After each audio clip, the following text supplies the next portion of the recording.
Imagine opening your mailbox one morning and finding a letter. Not a bill, not a birthday card. A letter from a serial killer. A man who claims he's murdered innocent people. A man who says he'll kill again. And then at the bottom of the page, instead of a name, there's only a strange symbol. A circle with a cross through it. For more than 50 years, investigators, journalists, cryptographers, and amateur detectives have tried to answer one question.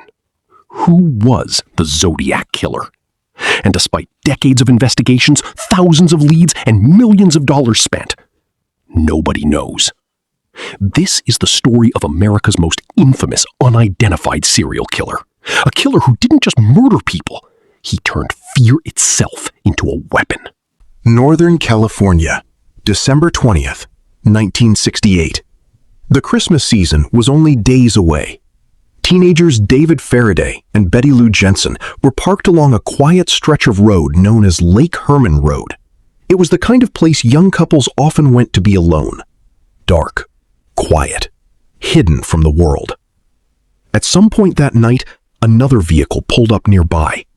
Someone stepped out. What happened next lasted only minutes. David was shot and killed. Betty Lou tried to run. She never made it far.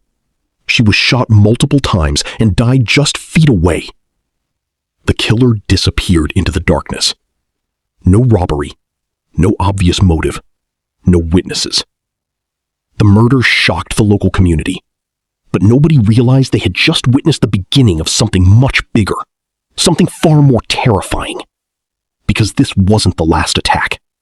It was only the first. 7 months later, July 4th, 1969. Another young couple, another secluded location, another late-night outing. Darlene Farron and Mike Mageau were sitting in a parked car at Blue Rock Springs. Shortly after midnight, another vehicle pulled in behind them. The driver sat there for a moment, then drove away. A few minutes later, he returned. This time, he stepped out carrying a flashlight. As the bright beam entered the car, the couple assumed it was a police officer. It wasn't. Without warning, the man opened fire. Darlene was killed. Mike survived despite severe injuries. But the most chilling part was still to come. Less than an hour later, police dispatch received a phone call. The caller calmly reported the crime. Then he added something unexpected. He claimed responsibility not only for this attack, but for the murders at Lake Herman Road as well. For the first time, investigators realized they were hunting a serial killer. But they had no idea who he was. And soon, he would introduce himself. 3 weeks later, newspapers across Northern California received nearly identical letters. Inside each envelope was a confession. The writer provided details about the murders that only the killer could have known. But that wasn't all. Included with the letters were pieces of a strange coded message, a cipher. The writer demanded that newspapers publish the code on their front pages. If they didn't, he threatened more violence. At the end of the letter, he signed it with a symbol, a circle crossed by vertical and horizontal lines.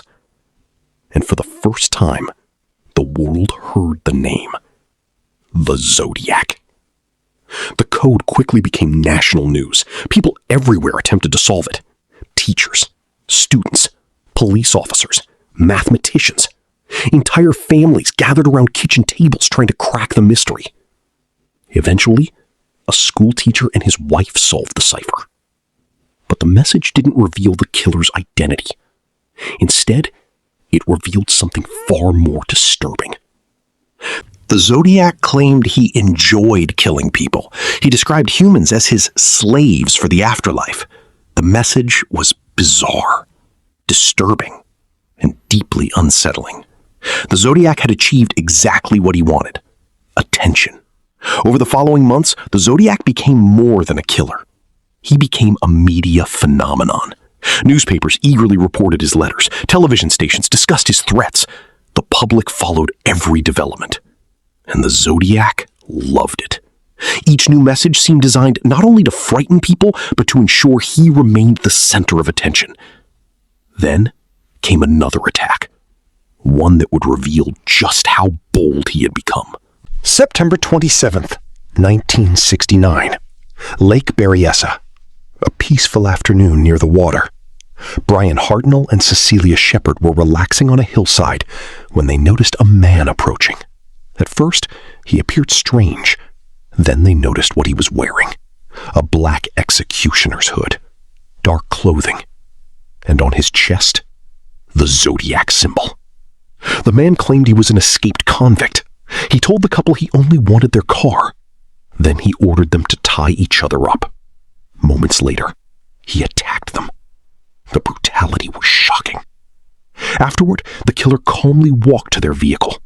Using a marker, he wrote a message on the car door. It listed the dates of previous murders. And beneath them was a single word: Zodiac.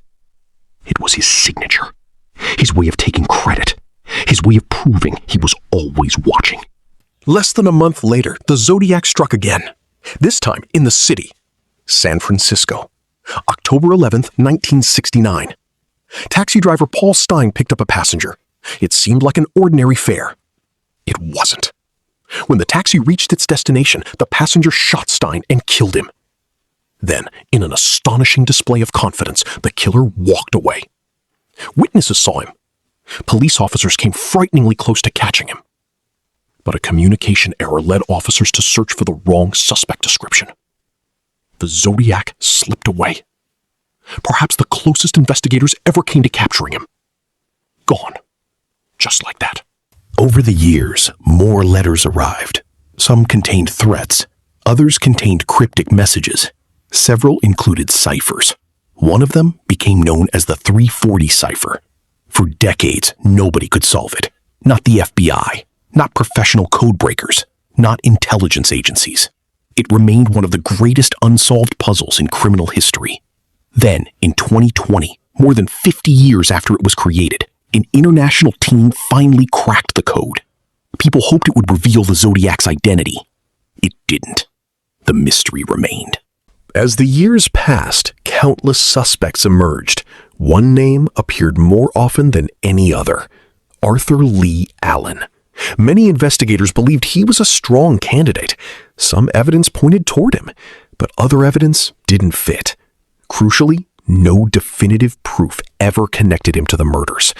And that's the story of almost every Zodiac suspect. Interesting, plausible, but never proven. The case remains frustratingly incomplete. A puzzle missing its final piece. Today, more than half a century later, officially, the murders remain among the most famous unsolved crimes in history. Thousands of books have been written. Countless documentaries have been produced. Entire communities of investigators still search for answers. Yet the central mystery remains untouched. Who was he? A calculating psychopath? A narcissist desperate for attention? A criminal mastermind? Or simply a man who got incredibly lucky?